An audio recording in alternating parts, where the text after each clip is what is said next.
Welcome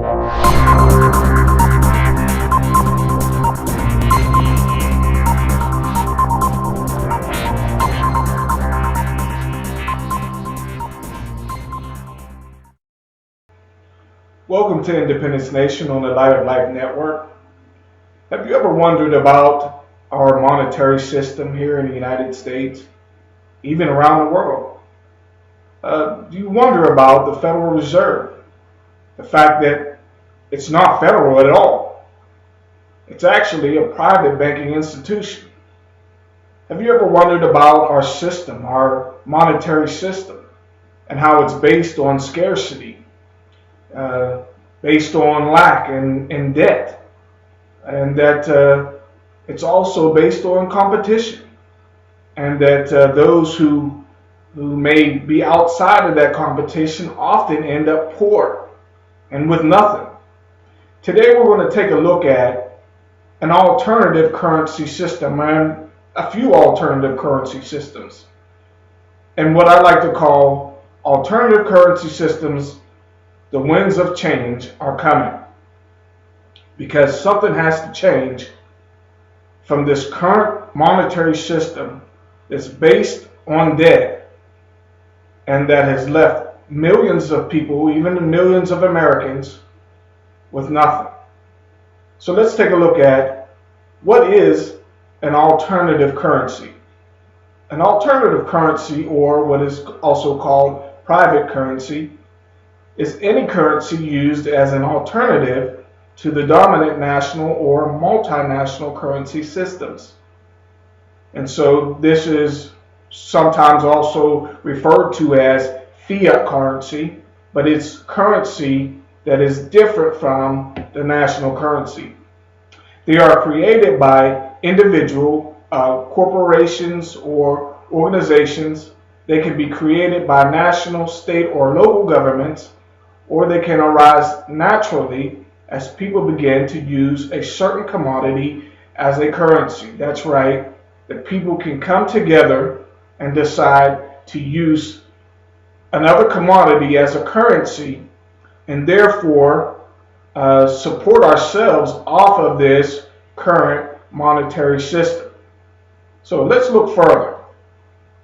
According to the 1965 United States Coinage Act, and you can look this up if you have time, but according to the 1965 United States Coinage Act, private businesses are free to develop their own policies on which methods of payment they will or will not be willing to accept. Thus, you have today, or you used to have, I should say, paper currency for food stamps, and now you have the card for EBT. The point of this is what you will accept for goods and services is basically up to the local community. So I'm speaking to you right now, local community. You can do something about the current monetary system and what you will or will not accept. So let's take a look at, and we're going to take a look at during this session, 7 alternative currencies here in the United States. First one being Berkshire's, secondly, the Ithaca Hours, thirdly, the Hawaiian Dollar, fourth, the LET system, also known as the Local Exchange Trading System, the Fourth Corner Exchange, the Liberty Dollar, and the Plenty, also called the NC Plenty, being based in North Carolina. So let's go ahead and get started on the first one, Berkshire's. Now, Berkshire's is a local currency that circulates in the Berkshires region of Massachusetts. It was launched on September 29, 2006 by Berkshires Incorporated with research and development assistance from the New Economics Institute. And this is a very good Berkshires. We accept Berkshires here at Light of Life. And we'll speak to that here in a minute. But the point of it is well researched by the New Economics Institute before they rolled it out. And that's the reason why I believe that it is so widely accepted among the people. So the Berkshire's website lists over 370 businesses in Berkshire County that accept the currency. Over 370 businesses, people. We do have the power to determine what we will or will not accept as currency, as a commodity. So on our commodities. So it's up to you. In 30 months, 2.2 million Berkshires have been issued from 12 branch offices of 5 local banks. And this is awesome, people, because they got the banks involved. They got the New Economics Institute to help them roll out their alternative currency. They got the banks involved, which is vital for a local community. And they're doing well with the Berkshires. As I said, we accept Berkshires here at Light of Life. You can log on to our website. You'll see we accept Berkshires through our school called Patmius University. And you can log on to www.lolmin.org. We do accept Berkshires through Patmius University, and we have plans to do lots of business in Berkshire, Massachusetts in the future. So let's take a look at our number 2, and that is the Ithaca Hours. The Ithaca Hour is a local currency used in Ithaca, New York, and is the oldest and largest local currency system in the United States that is still operating. And in my opinion, my personal opinion, Ithaca Hours and Berkshires are number 1 and 2 on my list. If you want to really learn about how to roll out an alternative currency system in your local area, I would look to Ithaca Hours, the Ithaca Hour and Berkshires, and as a matter of fact, thirdly, one called the Fourth Corner Exchange, which we will talk about here shortly. But yes, in my opinion, Ithaca Hours and Berkshires are number 1 and 2. So let's move forward concerning the Ithaca Hour. Over 900 participants publicly accept Ithaca Hours for goods and services. Additionally, some local employers and employees have agreed to pay or receive partial wages in Ithaca Hours, further continuing their goal of keeping money local. And this is huge, because when you have employers and employees accepting Ithaca Hours and agreeing to paying their employees with these alternative currencies, you're going to have a big impact in your community. As you can see here, they keep money local by their alternative currency system. Now, 1 Ithaca Hour is valued at $10 US and is generally recommended to be used as payment for 1 hour's work, although the rate is negotiable. Now, the point of it here is it's an hour-based system, and therefore, or time-based system based on the hours of work that's done. So let's move forward to what's called the Hawaiian Dollar, or also called the dollar, Hawaiian Dollar. So the dollar, or dollar, was the currency of Hawaii between 1847 and 1898. It was equal to the US dollar and was divided into 100 cents, or what is known as kaneta.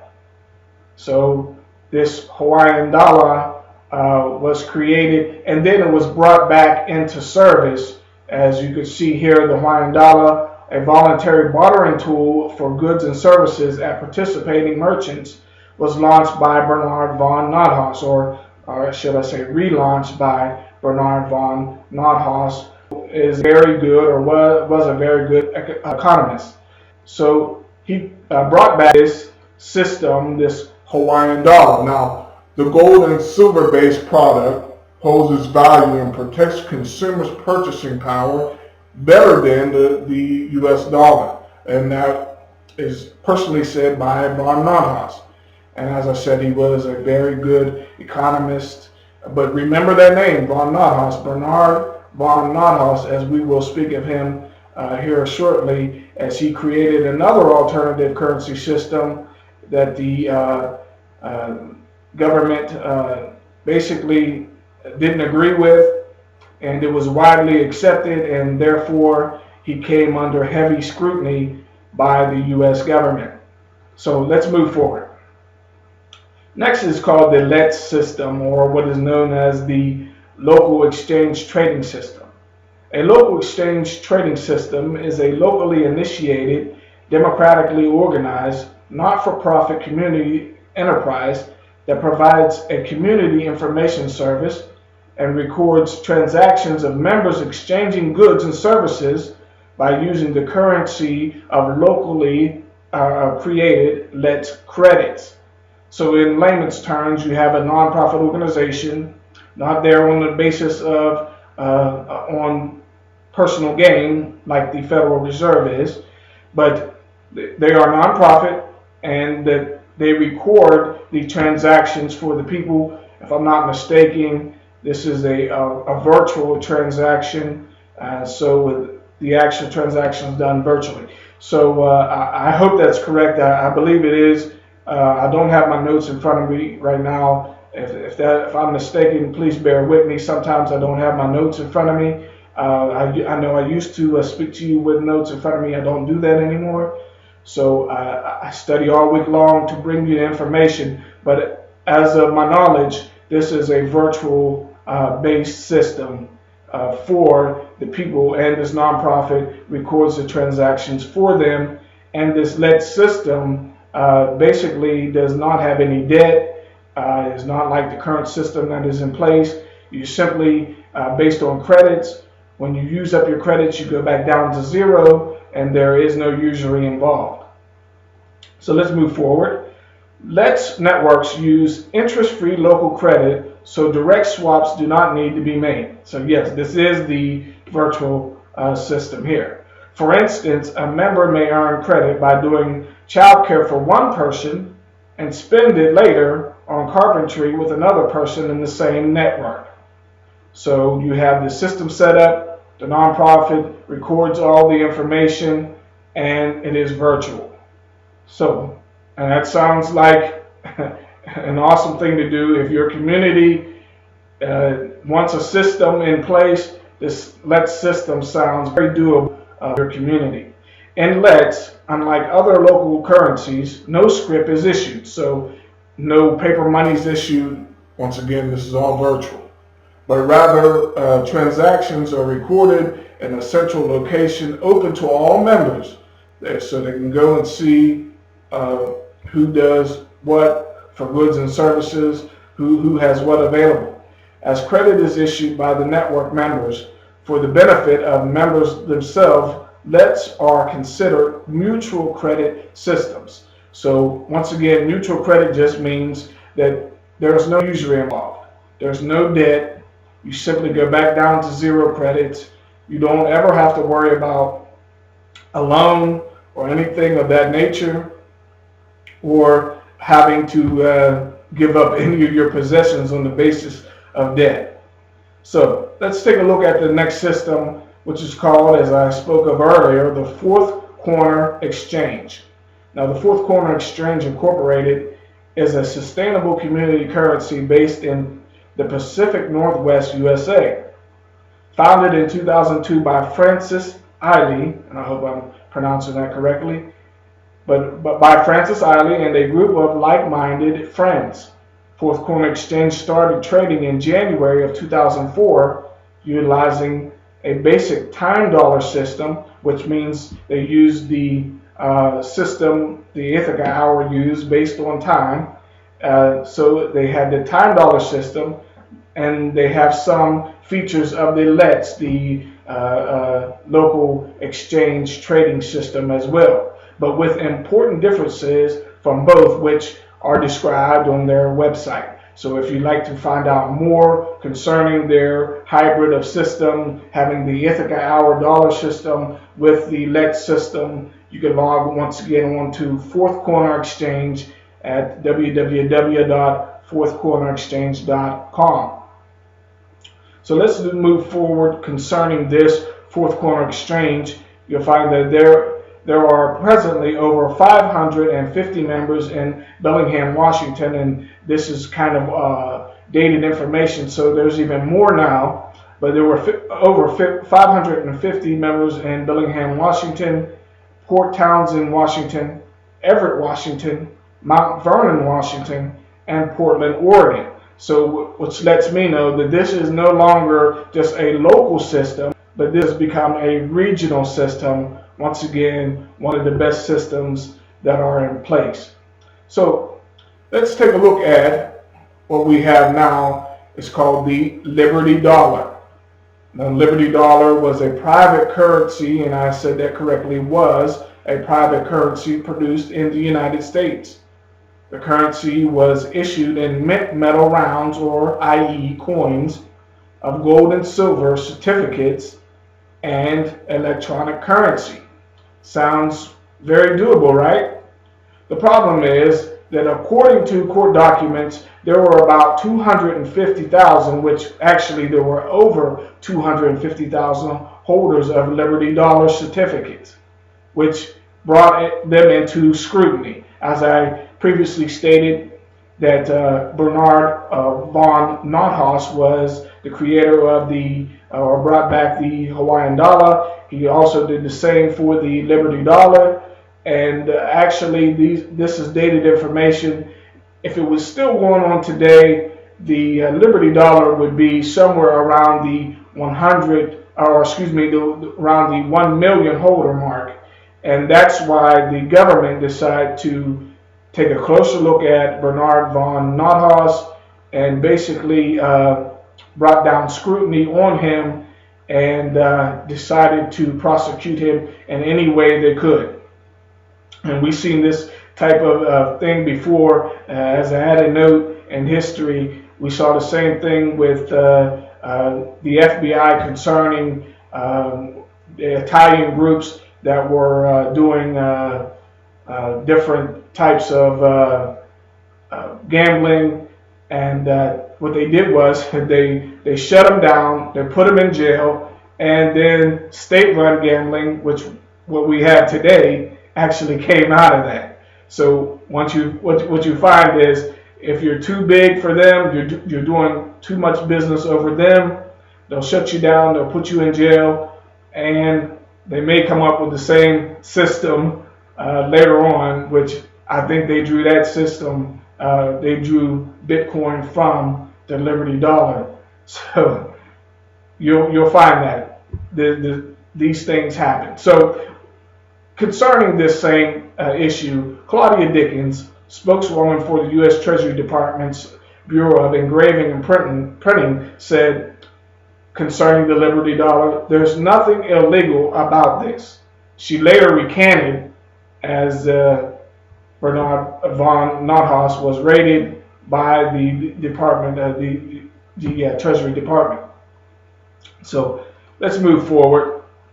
In May 2009, von Nothaus and others were charged with federal crimes in connection with the Liberty Dollar, and on July 31st, 2009, von Nothaus announced that he had closed the Liberty Dollar operation pending resolution of the criminal charges. Once again, von Nothaus had gotten too big for them, and on the basis of his wide acceptance of the Liberty Dollar, as I said, this is dated material. He had over 250,000 holders.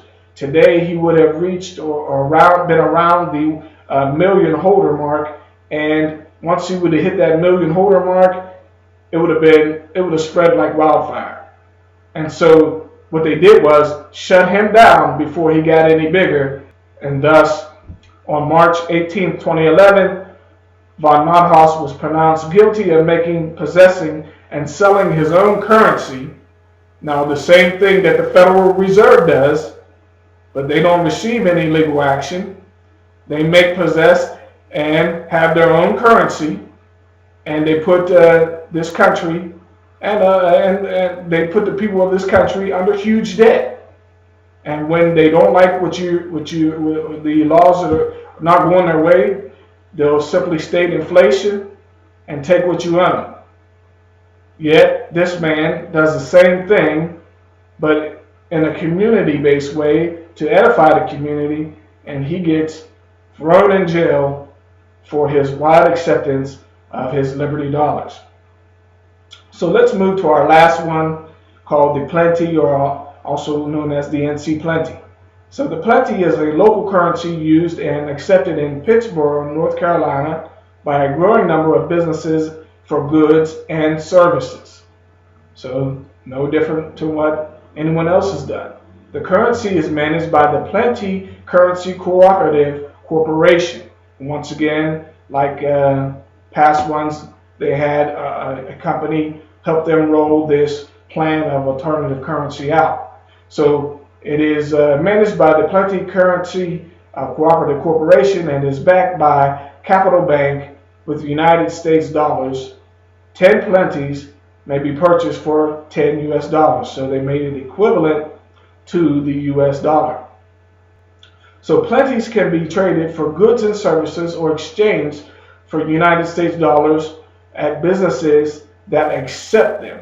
So as long as you're willing to accept them, there's nothing that the United States government can say. You have the right to accept what you want on the basis of your goods and services. So why use alternative currency? So traditionally, local currency was commonly used during the Great Depression to keep commerce flowing locally when United States dollars were scarce. As I said, this current system that we have is based on scarcity. It's based on competition. And there are those who are left out and those who have skin in the game with the Federal Reserve.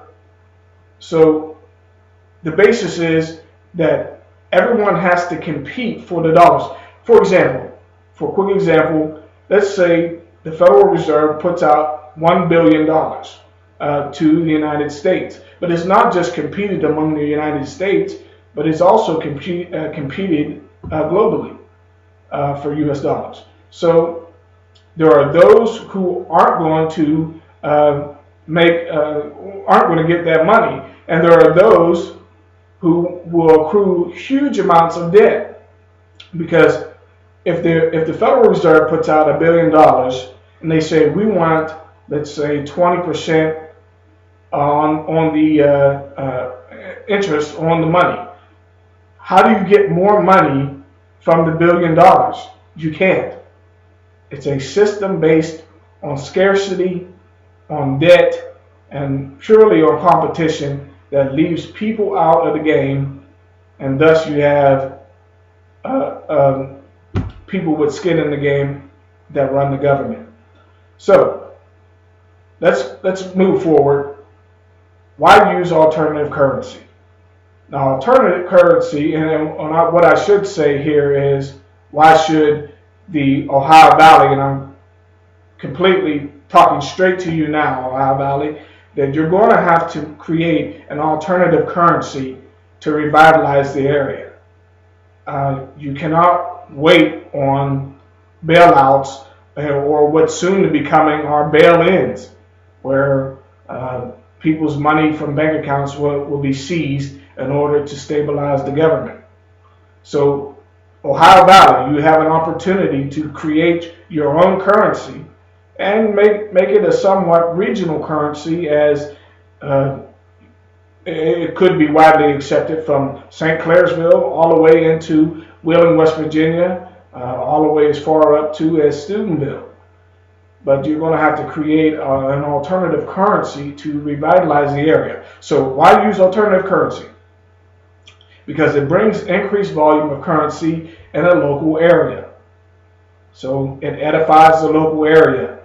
As we have previously saw, as for employers and employees, it also brings an increased employment, increased employment opportunities, as you can get employers and employees to accept the alternative currency based upon payouts with the alternative currency. So it also brings the increased support for small enterprise development. So the local businesses and entrepreneurship, it'll bring it back to the area, It will bring a boom of the mom and pop store that have been put out of business by a big business and big government. So I came across an article that said, and this article is headlined, "Local Currencies in the United States or in the U.S. We Don't Trust." And this article is from CNN Money from January 27th, 2012. And it reads as such: "It may seem like monopoly money to outsiders, but a growing number of communities across the U.S. are using homegrown local currencies to stimulate their economies and protect themselves from the nation's broader economic woes. While there were only about 20 active community currencies in the United States in 2009, there has been a recent resurgence with at least a dozen communities developing their own currencies in the past couple of years," estimates Lauren Gatch, a professor of political science at the University of Central Oklahoma who researches these alternative currencies. In addition, currencies have been around for years have seen a spike in interest, with membership doubling in some cases. "Economic instability is on people's minds," said Gatch.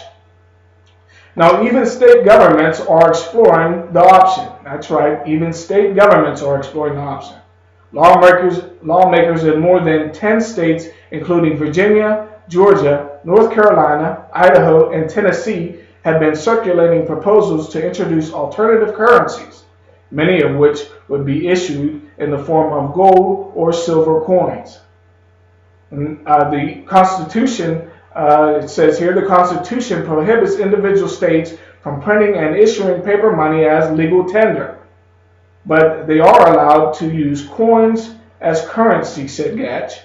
Individual communities, however, are able to create their own currencies, including paper notes. Anyone can do it as long as the money is easily distinguishable from U.S. dollars and values are tied to the U.S. dollar so that income remains taxable. And that's the key there. You want the income to remain taxable, or else they could come down on you.